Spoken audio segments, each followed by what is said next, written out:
Hello everyone, देखिए अब next topic करते हैं हम basic definitions related to communication. ठीक है, तो सबसे पहले आता है हमारे पास मैसेज सिग्नल। ये मैसेज सिग्नल क्या होता है? देखो, इसके लिए सबसे पहले यहाँ पर मैं आपको वही बनाता हूँ, एलिमेंट्स ऑफ कम्युनिकेशन। वो क्या थे हमारे पास? ये ट्रांसमीटर होता है आपके पास, और यहाँ से ये क्या है हमारे पास? मीडियम, या फिर हम इसको चैनल बोलते हैं। और यहाँ पर ये क्या होता है हमारे पास? रिसीवर होता है। ये था, ठीक है। अब देखो, जो ये ट्रांसमीटर होता है, ट्रांसमीटर जो है ट्रांसमिट करता है इलेक्ट्रिकल सिग्नल को। ठीक है, अब जैसे मान लो हम यहाँ से कुछ बात कर रहे हैं, या फोन का एग्जांपल हो, फोन पे आप कुछ बात कर रहे हो, ठीक है। तो फोन पे सबसे पहले क्या होगा, आप बोल रहे हो तो यानी कि वो साउंड सिग्नल है, उसको हम क्या बोल रहे हैं? हमारा वो मैसेज सिग्नल है। ठीक है, जो भी मैसेज सिग्नल, क्यों? क्योंकि उसमें कोई मैसेज है, जो भी आप बात करना चाहते हो। ठीक है, तो ये मैसेज सिग्नल होता है पहले आपके पास यहाँ पर। ठीक है, अब ये जो मैसेज सिग्नल है ये जाता है कहाँ पर? ट्रांसमीटर में। और ट्रांसमीटर में सबसे पहले क्या लगा होता है? ट्रांसड्यूसर लगा होता है। ट्रांसड्यूसर क्या करता है? इस मैसेज सिग्नल को कन्वर्ट करता है इलेक्ट्रिकल सिग्नल में। और फिर इस पार्ट पे, ट्रांसमीटर टाइप पे, मॉड्यूलेशन होती है। जो ये मैसेज सिग्नल होता है ये बहुत ही वीक होता है, और मॉड्यूलेशन में इस वीक सिग्नल को हम क्या करते हैं? एक कैरियर सिग्नल होता है, या हमारा कैरियर वेव होती है, मतलब वो बहुत ही स्ट्रॉन्ग सिग्नल होता है, उसके साथ भेजते हैं इसको, ताकि ये अपनी डेस्टिनेशन पे जा सके। ठीक है, इसको डिटेल में भी डिस्कस करते हैं। सबसे पहले हम मैसेज सिग्नल की बात करते हैं। तो मैसेज सिग्नल आपको समझ में आई बात क्या होता है? ठीक है, जिसमें इंफॉर्मेशन होती है। तो इस सिग्नल को हम कन्वर्ट करते हैं किसमें? इलेक्ट्रिकल सिग्नल में। यही लिखा हुआ है, message signal have to convert it into electrical signal to make them suitable for transmission through the channel, ताकि उसे सुटेबल बनाया जा सके ट्रांसमिशन के लिए थ्रू द चैनल। ये चैनल या जो ये मीडियम है, ठीक है, इसको हम क्या बोलते हैं? और मीडियम। और यहाँ पर ये नॉइस भी ऐड होती है। ठीक है, तो ये टी से समझ जाना ट्रांसमीटर है, आर से रिसीवर है, एम और जो ये हमारे पास सी है, इसका मतलब क्या है? मीडियम या फिर चैनल। और साथ में नॉइस भी ऐड हो जाती है चैनल के अंदर। ठीक है, ये चीज़ समझ में आ गई होगी आपको कि मैसेज सिग्नल क्या है। सबसे पहले इसको हमें कन्वर्ट करना पड़ता है इलेक्ट्रिकल सिग्नल में, क्योंकि जो ट्रांसमिट करेगा वो इलेक्ट्रिकल सिग्नल ट्रांसमिट करेगा। क्लियर? तो इलेक्ट्रिकल सिग्नल दो टाइप के होते हैं, ये आपने पहले भी पढ़ा हुआ है। एक एनालॉग सिग्नल होता है, एक डिजिटल सिग्नल होता है। जब मैंने लॉजिक गेट्स पढ़ाए थे आपको प्रीवियस यूनिट में, तब आपको पता चला होगा वहाँ पर एनालॉग सिग्नल और डिजिटल सिग्नल क्या थे। ठीक है, तो वही चीज़ यहाँ पर भी लिख रखी है। जो सिग्नल कॉन्टिन्यूसली चेंज करते हैं वैल्यू विद टाइम, उनको हम क्या बोलते हैं? Analogue signal. ये आपको पता भी है किस तरीके से बनाए थे हमने, इस तरीके से। ये कॉन्टिन्यूसली चेंज करते हैं, ये टाइम है इधर हमारे पास, ये सिग्नल यहाँ वोल्टेज या करंट किसी भी फॉर्म में हो सकता है, इलेक्ट्रिकल सिग्नल। ठीक है, तो ये देख लो, टाइम के साथ क्या हो रहा है? कॉन्टिन्यूसली चेंज कर रहा है। क्लियर? तो यही लिखा हुआ है, the signal which continuously changes its value with time is known as analog signal. और डिजिटल सिग्नल क्या होते हैं हमारे पास? The signal which is in the form of pulses is called digital signal. ये भी मैंने आपको बताया था किस फॉर्म में होते हैं ये आपके पास। देखो, इस तरीके से पल्सेस की फॉर्म में होते हैं ये ऐसे चलते हैं, जैसे ये 0 ये 1 हो गया हमारे पास, फिर ये 0 फिर ये 1 हो गया, फिर ये 0 फिर ये 1 हो गया। इस तरीके से आपको पता है ये पल्सेस की फॉर्म में चलता है डिजिटल से। ठीक है, तो ये बात आपको समझ में आ भी गई होगी, क्योंकि ये मैंने आपको लॉजिक गेट्स में भी समझाई थी। उसके बाद बात कर लेते हैं हम ट्रांसड्यूसर की।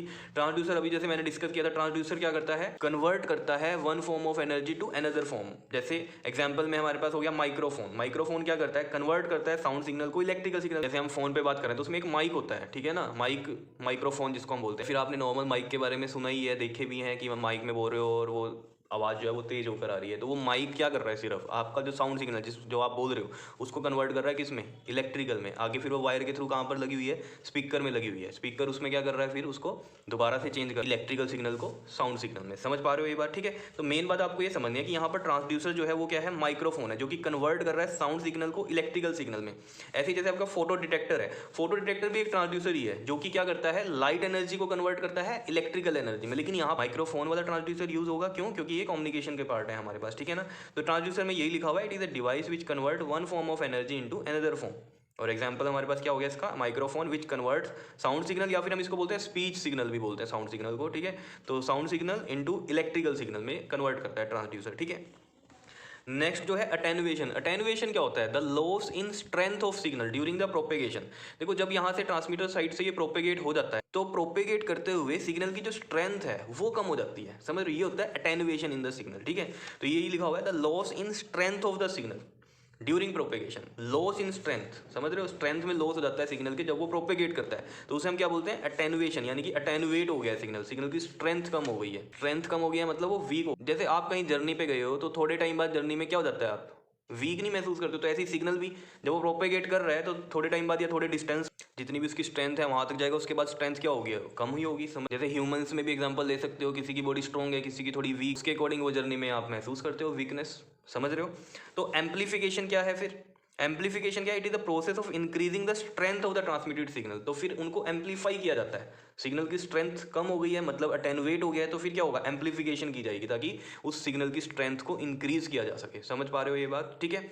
तो ये जो एम्पलीफिकेशन वाला पार्ट है इसके लिए हम रिपीटर्स लगाते हैं बीच में प्रोपेगेशन के। जैसे मान लो यहाँ चैनल से जा रहा है सिग्नल, ठीक है, अभी बीच में यहाँ पर कहीं अटेनुएट हो गया, तो हमें क्या करना पड़ेगा? यहाँ पर रिपीटर लगाने पड़ेंगे।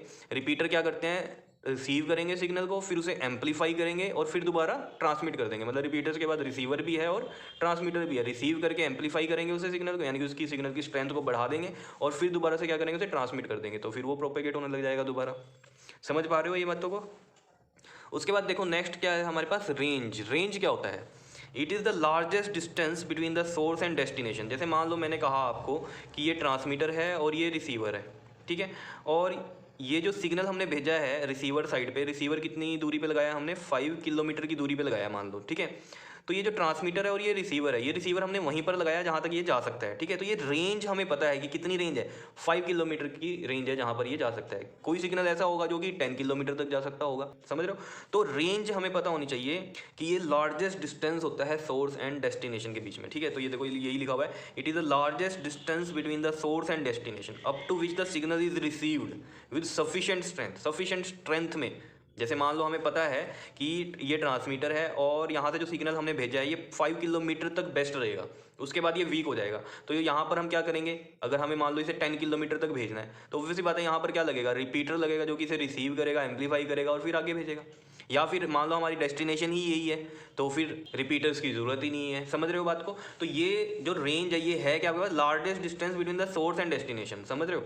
तो ये रेंज हो गई हमारे पास। जैसे ये एग्जांपल अभी मैंने दिया आपको, किसी ट्रांसमीटर से ट्रांसमिट हुआ और ये कहाँ तक जा सकता है? 5 किलोमीटर तक। तो ये रिसीवर यहाँ पर लगा हुआ है, तो ट्रांसमीटर और रिसीवर के बीच का जो ये डिस्टेंस है, लार्जेस्ट डिस्टेंस, ये क्या है हमारे पास? रेंज है। और यहाँ पर ये सफिशिएंट स्ट्रेंथ का मिलना चाहिए, वो होती है रेंज। समझ रहे हो? और जैसे कि मैंने आपको बताया कि अगर आपको रेंज पता है कि ये यहाँ तक करेगा और हमें भेजना ज़्यादा पे है, तो ऑब्वियस सी बात है उस जगह पे हम क्या करेंगे? रिपीटर्स लगा देंगे जो कि उसको रिसीव करके एम्पलीफाई करेंगे और फिर दोबारा से ट्रांसमिट करेंगे, ठीक है। तो रेंज आपको पता चल गई, लार्जेस्ट डिस्टेंस होता है between the source and destination, जहाँ पर जो सिग्नल रिसीव होना चाहिए वो कैसा होना चाहिए? सफिशिएंट स्ट्रेंथ का होना चाहिए। समझ रहे हो? उसके बाद देखो आता है हमारे पास मॉड्यूलेशन टॉपिक। ये इंपॉर्टेंट है, देखो मॉड्यूलेशन और डीमॉड्यूलेशन। देखो मॉड्यूलेशन क्या है, इस चीज़ को ऐसे समझो, जैसे आपको यमुनानगर से मान लो दिल्ली जाना है, ठीक है, तो आप पैदल तो नहीं जाओगे, या जाओगे? अगर पैदल जाओगे तो बीच में ही कहीं पड़े होंगे, या नहीं? ऐसे ही सिग्नल के साथ है, अगर ये मैसेज सिग्नल को हम ऐसे ही ट्रांसमिट कर दें विदाउट मॉड्यूलेशन तो सिग्नल तो वीक है, ये कहीं पहुंचेगा ही नहीं डेस्टिनेशन पे। समझ रहे हो बात को? तो हम क्या करते हैं, अगर आपको यमुनानगर से दिल्ली जाना है तो आप क्या करोगे? बाय कार जाओगे, बाय बस, बाय ट्रेन, यही सिस्टम करोगे। तो यानी कि वो आपने कैरियर लिया। समझ रहे हो? बस, कार, ट्रेन, ये क्या हो गया? कैरियर। उसमें बैठोगे आप, ठीक है। जैसे मान लो यहाँ से ये आपने यह कार ली, ठीक है, इसमें आप बैठे और दिल्ली पहुँच गए, ठीक है। अब आप क्या करोगे? इस बस को या कार को क्या करोगे? यहाँ पर छोड़ोगे ना, अब जिसके घर जाना है वहाँ पर जाओगे। समझ रहे हो बात को या नहीं? और अगर अपनी कार है तो उसको भी आप पार्किंग में खड़ा करोगे, ठीक है, तभी जाओगे घर पे। तो इसका मतलब क्या है? जब आपको डेस्टिनेशन पे जाना है तो उस बस या कार को छोड़ना पड़ेगा, और ये एक कैरियर हो गया आपके लिए। जब आप यमुनानगर से दिल्ली जा रहे हो तो बिल्कुल सही सलामत पहुंच जाओगे, या नहीं पहुंच जाओगे? ऐसा ही सिग्नल के साथ है। जो मैसेज सिग्नल है जिसको हमने कन्वर्ट कर दिया ट्रांसड्यूसर की हेल्प से इलेक्ट्रिकल सिग्नल में, अगर वो ऐसे ही ट्रांसमिट कर देंगे अब हम, तो वो बीच में ही कहीं पर क्या हो जाएगा? डिस्ट्रॉय हो जाएगा। तो वो सही तरीके से रिसीवर पे पहुंच जाए उसके लिए हमें क्या करना पड़ता है? यहाँ मॉड्यूलेशन करनी पड़ती है। मॉड्यूलेशन में क्या होता है कि एक स्ट्रॉन्ग सिग्नल होता है जिसको हम कैरियर वेव बोलते हैं, उसके ऊपर इस मैसेज सिग्नल को क्या करते हैं? सुपर इम्पोज करते हैं। सुपर इम्पोज मतलब उसके साथ भेजते हैं ताकि वो उसको रिसीवर साइड पे ले जा सके, ठीक है। जैसे कि आप मैसेज सिग्नल हो और बस या जो कार ली है आपने वो आपकी कैरियर वेव होगी, ठीक है। तो आपने बस या कार ली और अपनी डेस्टिनेशन में गए, ऐसे ही मैसेज सिग्नल क्या करता है?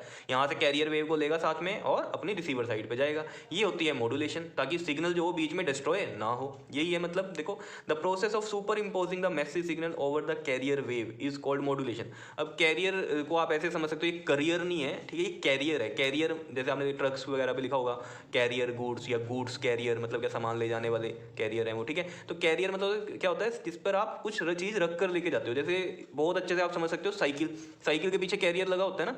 तो कैरियर किसके लिए होता है? उस पर सामान रखने के लिए, या उस पर बैठ जाओ आप कहीं पर किसी को साथ में लेकर, ठीक है ना। तो उस कैरियर से आप ये चीज़ समझ सकते हो कि कैरियर वेव है क्या? साइकिल के कैरियर से समझ लो, जो पीछे लगा होता है जिस पे लोग बैठते हैं या फिर सामान रखते हैं, ठीक है ना। तो कैरियर को ऐसे आप समझ सकते हो। तो यहाँ पर भी जो ये मैसेज सिग्नल है किस पर जाता है? कैरियर वेव पे जाएगा, अपने रिसीवर साइड तक। ये होती है modulation. The process of super imposing the message signal over the carrier wave is called modulation. Modulation, ठीक है। सुपर इंपोज कर देते हैं मैसिव सिग्नल को किसके ऊपर, कैरियर वेव के ऊपर, उसको हम क्या बोलते हैं, मॉड्यूलेशन सिग्नल। अब ये मैसिव सिग्नल के हम कई तरीके से हम इसको बोल सकते हैं, वीक सिग्नल बोल सकते हैं, मॉड्यूलेटिंग सिग्नल बोल सकते हैं, ठीक है। और जो ये कैरियर वेव वाला होता है इसको हम क्या बोल सकते हैं, स्ट्रॉन्ग सिग्नल है ये, और हाई फ्रीक्वेंसी वेव बोल सकते हैं, और massive signal low frequency wave बोल सकते हैं। क्लियर है इतनी बात, ठीक है। तो मॉड्यूलेशन आपको समझ में आ गया, सुपर इंपोज करते हैं मैसिव सिग्नल को कैरियर वेव के ऊपर, ठीक है, ये हो गया मॉड्यूलेशन। अब डीमॉड्यूलेशन क्या है, जैसे कि मैं आपको यहाँ बता रहा था कि जब आप दिल्ली पहुंच गए तो ऑब्वियसली बात है कार या बस को आप छोड़ोगे तब उसके घर जाओगे ना, या उसके घर में ही पार्क कर दोगे गाड़ी को, मतलब मेरा क्या उसके रूम में ही पार्क कर दोगे क्या, ठीक है, समझ पा रहे होंगे ये चीज़ों को। तो डीमॉड्यूलेशन का मतलब क्या है, the process of separating the massive signal from the carrier wave is called demodulation. तो ये जो प्रोसेस है मैसिव सिग्नल को अब सेपरेट किया जाएगा कैरियर वेव से, ठीक है ना। कैरियर वेव को तो नहीं, कैरियर वेव में तो कोई इन्फॉर्मेशन है नहीं, मेन तो मैसेज सिग्नल है हमारा, उसका काम हो गया, कैरियर वेव का रिसीवर तक आने का काम हो गया। अब आगे जब हमें यूजर तक इन्फॉर्मेशन पहुंचानी है वो सिर्फ क्या जाएगी, हमारी मैसेज सिग्नल जाएगा, ठीक है ना। तो कैरियर वेव को सेपरेट कर देते हैं डीमॉड्यूलेशन में, और ये डीमॉड्यूलेशन होती है रिसीवर साइड और मॉड्यूलेशन होती है ट्रांसमिशन साइड। समझ रहे हो इन चीज़ों को, तो ये चीज़ समझ में आ गई होगी। The process of separating the message signal from the carrier wave is called demodulation, ठीक है।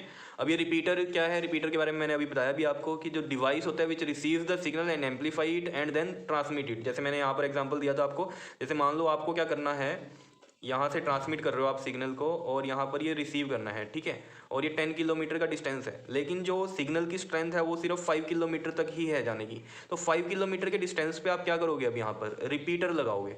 रिपीटर क्या करेगा, अब इसको यहाँ सिग्नल अटेनुएट हो गया तो मतलब क्या होगा, रिपीटर क्या करेगा, रिसीव करेगा सिग्नल को, एम्पलीफाई करेगा उसको और फिर ट्रांसमिट कर देगा आगे के लिए। समझ रहे, तो ये रिपीटर का काम होता है, a device which receives the signal, amplify it and then transmit it. Clear. Ninth देख लेते हैं इसका लास्ट जो डेफिनेशन वो क्या है, बैंडविड्थ। बैंडविड्थ क्या होती है, देखो the range of frequencies, range of frequency, जैसे रेंज है हमारे पास स्पीच सिग्नल की, वो कितनी है 300 टू 3100 हर्ट्ज तक की है, ये रेंज है, ठीक है ना। तो the range of frequencies over which the communication system works, तो ये रेंज ऑफ फ्रीक्वेंसीज ही होता है बैंडविड्थ हमारे पास, ठीक है। तो इसको हम फाइंड आउट कैसे करते हैं, देखो एग्जांपल में लिखा हुआ है कि स्पीच सिग्नल की फ्रीक्वेंसी रेंज ये दी हुई है 300 टू 3100 हर्ट्ज तक। तो बैंडविड्थ कैसे निकलेगी इसकी, high frequency minus lowest frequency, ये वाली हाई फ्रीक्वेंसी होगी, ये वाली लोवेस्ट, तो 3100 माइनस 300 कितना आ गया, 2800 हर्ट्ज की बैंडविड्थ है। कितनी बात समझ में आई। अब बैंडविड्थ होती क्या है, इसको आप थोड़ा सा बेसिकली समझो इसको। देखो जैसे मान लो ये दो रोड है, ये पतले वाली रोड है और ये वाली ज़्यादा चौड़ी रोड है, ठीक है। तो यहाँ से गाड़ियों को जाना है, 4 गाड़ियाँ जानी है, तो यहाँ पर तो 1 बाय 1 करके जाएंगी ये चारों गाड़ियाँ, ठीक है। लेकिन ये चौड़ी रोड है तो ऑब्वियसली बात है चारों इकट्ठी भी जा सकती हैं ये, ठीक है ना। तो इसको ऐसे समझो आप, ये 2G स्पेक्ट्रम है और ये आपकी 4G स्पेक्ट्रम है, ठीक है। तो 4G जैसे आप चलाते हो फ़ोन, तो उसमें जो बैंडविड्थ है वो ज़्यादा होती है, जो 2G वाले पहले चलते थे उनमें बैंडविड्थ क्या होगी, कम होती है। अब जैसे 5G भी आ रहा है तो 5G में इससे भी ज़्यादा होगी। तो इसका आप कंपैरिजन कैसे समझ सकते हो, 2G में नेट कैसे चलता था, डाउनलोडिंग कैसी होती थी, बहुत धीरे होती थी, क्योंकि वहाँ पर जो डाटा होता था वो इस तरीके से 1 बाय 1 में डाउनलोड होता था। क्यों, क्योंकि ये रोड क्या है, कम चौड़ी है, यहाँ बैंडविड्थ कम थी 2G में। 4G में बैंडविड्थ ज़्यादा है तो आपका डाटा जो है वो डाउनलोड जल्दी होता है या नहीं होता है, बताओ क्यों, क्योंकि वहाँ पर ये इकट्ठा आ रहा है इस तरीके से डाटा, तो जल्दी डाउनलोड हो जाता है। 5G में और ज़्यादा बैंडविड्थ होगी, और ज़्यादा चौड़ी रोड होगी, ऐसे समझ सकते हो, और ज़्यादा तेज डाउनलोडिंग होगी। समझ पा रहे हो इन चीज़ों को, बैंडविड्थ को इस तरीके से आपने समझना है, ठीक है। तो बैंडविड्थ में समझ में आ गया होगा आपको इससे क्या फ़ायदा होता है हमारा, ठीक है। तो इसको अच्छे से कर लेना, ठीक है। Okay ji, thank you.